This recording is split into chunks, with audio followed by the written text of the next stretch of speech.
좀 합격에 다가오지. 잠시만요. 야, 너 왜 헛손질해? 어?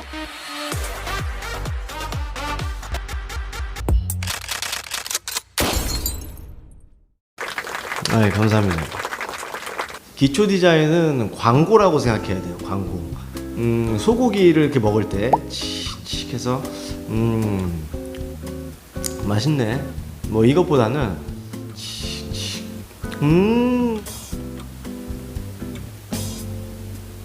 너무 맛있어. 이렇게 해야지 이제 소고기가 맛있다라고 느낄 수 있잖아요. 콜라 먹을 때도 뭐 이런 식으로 그 사물들을 가지고 누가 더 광고를 잘하냐, 누가 더 보여주고 싶은 부분을 재밌게 잘 보여주냐, 이거에 대한 싸움이라고 생각을 합니다. 일단은 그림에 집중한다는 것 자체가 너무 좋고, 내가 표현하고자 하는 그 연출 자체가 멀리서 봤을 때도 한눈에 확 들어오는지 그거를 이제 확인을 해봐야 돼요. 내가 물체를 넣고 화면을 꾸며 나가다 보면은 과연 내가 뭘 보여주고 싶은지가 좀 모호해질 때가 좀 많거든요. 내가 보여주고 싶은 부분을 먼저 설정을 해서 그 장면을 화면에다가 넣어라, 그렇게 좀 말씀을 드리고 싶고, 거기에 최대한 퀄리티라든지 디테일한 부분을 좀 집중을 해줬으면 좋겠어요. 시험장에서 내 그림 어필, 너무 좋은 얘기예요. 일단은 그림을 시험장에 다 그리고 난 후에 교수님이 채점을 하실 거예요. 그럼 그 옆에 서서 어필을 하시면 돼요. 했던 얘기랑 좀 많이 비슷해요.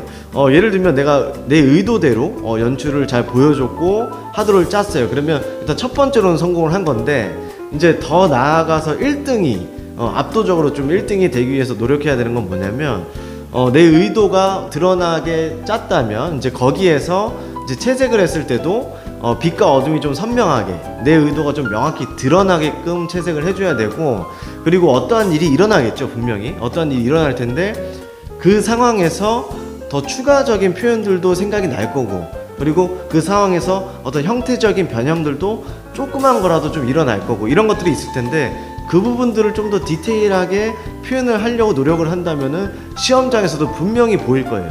그러면 내 그림이 많이 어필이 되겠죠. 이거에 대해서는 진짜 많은 선생님들이 너무 이제 학생들한테 많이 얘기를 해줄 텐데, 저 같은 경우에는 나뭇잎 하나 그려도 꽃잎 하나 그려도 재밌게 그리자고 좀 얘기를 많이 합니다. 끈이 하나 지나가도 일단 다양한 형태가 생각나죠. 곡선이라든지 어떤 매듭이라든지 어떤 꼬아지는 형태, 두르는 형태, 당겨지는 형태 많이 있을 텐데, 그런 것들에 대해서 좀 더 많이 상상을 해서 그 형태가 가지고 올 수 있는 어떤 많은 재미거리들이 있는데, 그런 것들에 대해서 좀 생각을 좀 안 하는 학생들이 좀 많아요. 그래서 내가 만약에 어떠한 형태를 그렸으면은 그 부분에서 더 재밌는 형태 변형이 일어날 수 있는 게 어떤 부분이 있을까, 세밀한 부분까지 좀 생각을 해보면 정말 재밌는 형태, 더 좋은 그림을 그릴 수 있을 겁니다. 구성을 쉽게 하는 법은 없습니다. 날로 먹으면 안 되죠. 구성을 쉽게 하는 법은, 일단은 아이디어 스케치를 할 때 많은 학생들이 네모칸 하나 딱 그려놓고 거기서 이렇게 배치하고 이렇게 배치하고 또 이렇게 고치고 막 하나에서만 계속 맴돌려는 경향이 너무 많아요.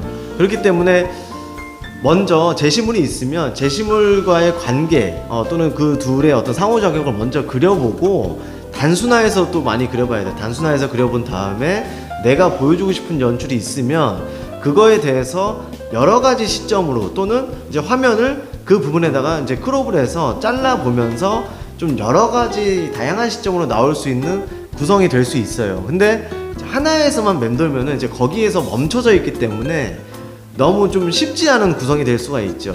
그래서 여러 가지 그려본 다음에 그 다음에 화면을 잘라 보면서, 또는 확대하고 또는 축소를 해보면서 좀 내가 발견해내지 못한 그런 시점이 나올 수가 있다, 또는 그런 구성이 나올 수가 있다. 뭐 우수작이라든지 수상작 이런 것들을 좀 업그레이드해서 나만의 어떤 하도를 또 구성을 할 수가 있겠죠. 결국 이 구성을 잘한다는 거는 아는 것이 좀 많아야 되고, 내가 연구한 적도 좀 많아야 되고, 좀 노력을 좀 많이 해야 됩니다.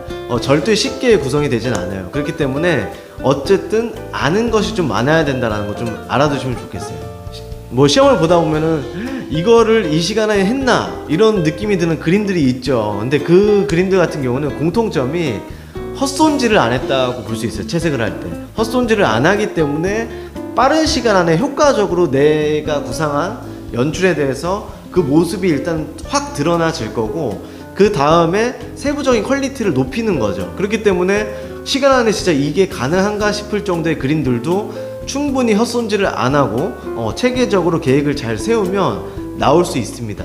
하지만 많은 어떤 팔레트에서의 농도 그리고 기본기들이 굉장히 잘 잡혀 있어야 된다는 거, 이게 먼저 첫 번째죠. 지금 이 시기에 고3 같은 경우에 헛손질을 좀 자기가 많이 하는 것 같으면 긴장을 좀 많이 해야 됩니다. 그리고 시범도 좀 잘 봐서 자기가 헛손질을 안 할 수 있게끔 많이 노력을 해주세요. 좀 합격에 다가오지.